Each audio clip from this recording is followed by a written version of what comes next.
জল গরম নিয়ে নিলাম,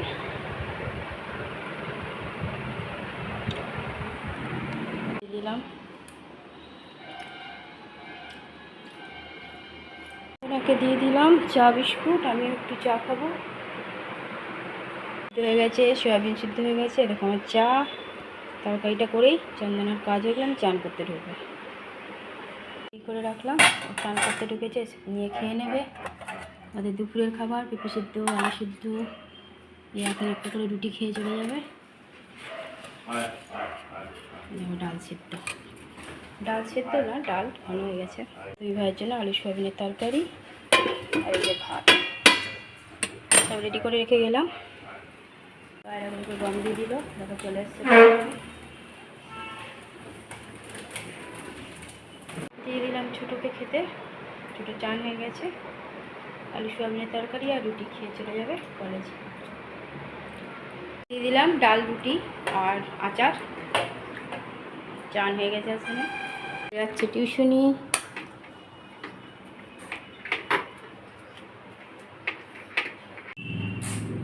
ঘরে বৃহস্পতিবারে পুজো দেওয়া হয়ে গেল। সুপ্রভাত বন্ধুরা, দেখো পুজো টুজো দিয়ে খাওয়া দাওয়া করে নিয়ে ছেলেদের জন্য খাবার রেডি করে চলেছি আদ্রা মাকে দেখতে। মাকে আনতে যাওয়ার কথা ছিল, কিন্তু মা পড়ে গিয়ে শরীর খুবই খারাপ, সেই দেখতে যাচ্ছি। হাজব্যান্ড ম্যানেজ করে দৌড়াচ্ছি দুজনে মিলে মাকে দেখতে। বেরিয়ে গেছি, এখনও 12টা বাজেনি। চলো দেখা করে আসি, তারপরে আবার আসছি।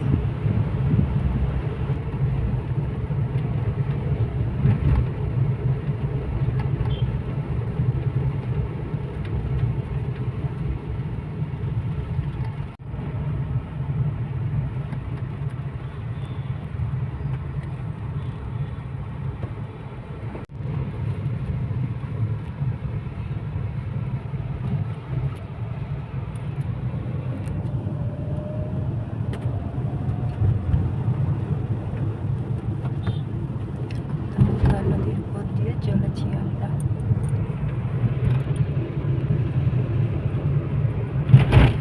এটা নিত্যানন্দের পরে এটা ছিল এডিপিসিতে, এখানে পোস্টিং হয়েছে কনস্টেবল হিসাবে পুরুলিয়া, নিতলিয়া চলে এসছে পোস্টিং হয়ে।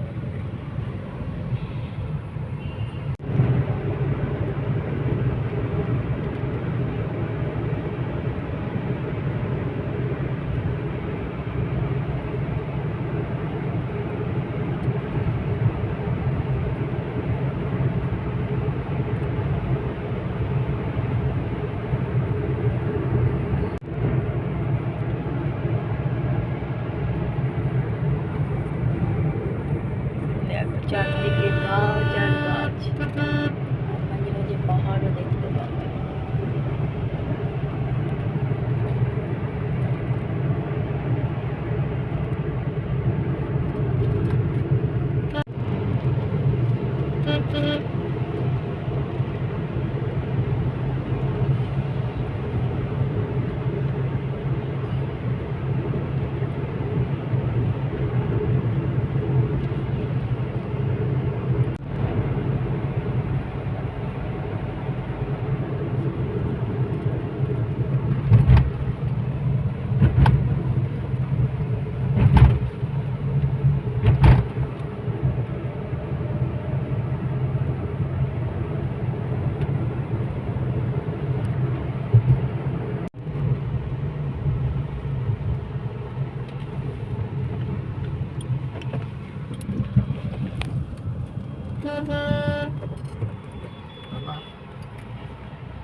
দেখো চলে এলাম মাদের ঘর।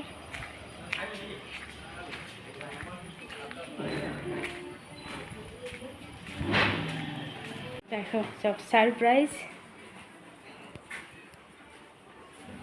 ঘুমাচ্ছেন পা খুলে রেখে, কেমন ঘুমাচ্ছে দেখ, অঘরে ঘুমাচ্ছে, কেন হচ্ছি এত ঘুমালে হবে?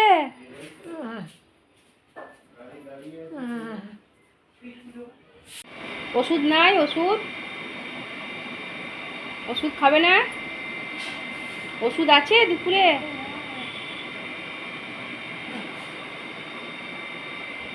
দাঁড়াও শুয়ে দিচ্ছি।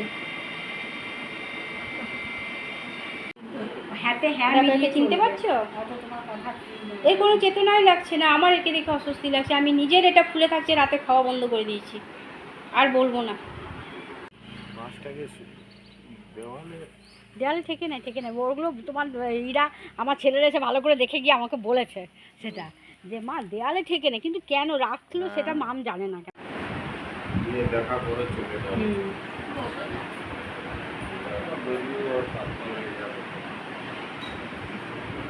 চলে এসেছি দিদি ভাইদের ঘরে।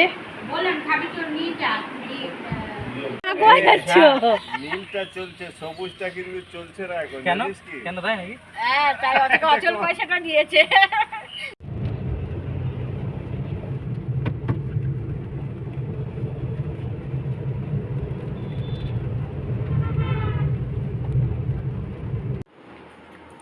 তখন ডাকা হয়েছিল, বেচারা ঘুমিয়েছিল, খাবো না বলেছিল, দেবঙ্কে বারণ করেছিলাম। এখন একটু খিদে পেয়েছে, দুটো রুটি লাউ দিয়ে খাচ্ছে, একটা আম কেটে দিলাম। দুই ছেলের খাওয়া হয়ে গেছে। রাতের খাওয়া আমাদের কমপ্লিট হয়ে গেছে, গ্যাস মুছ হয়ে গেছে, কুর্তি কড়াই ভিজানো হয়ে গেছে, বাদামও ভিজানো হয়ে গেছে। দিন তো এদেরকে দেখাইনি, ঘরেই ছিলাম না।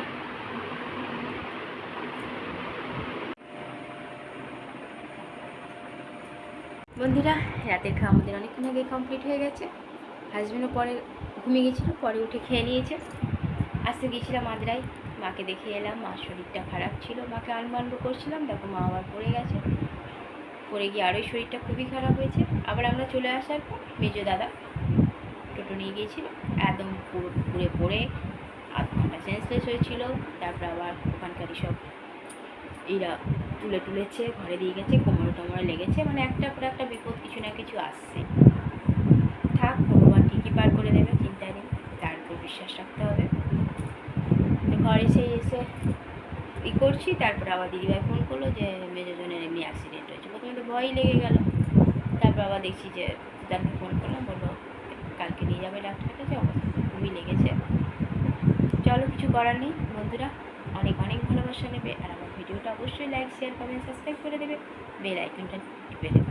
কাল আবার একটা নতুন ভিডিও নিয়ে আসছি। আজকের মতো টাটা, বাই, গুড নাইট।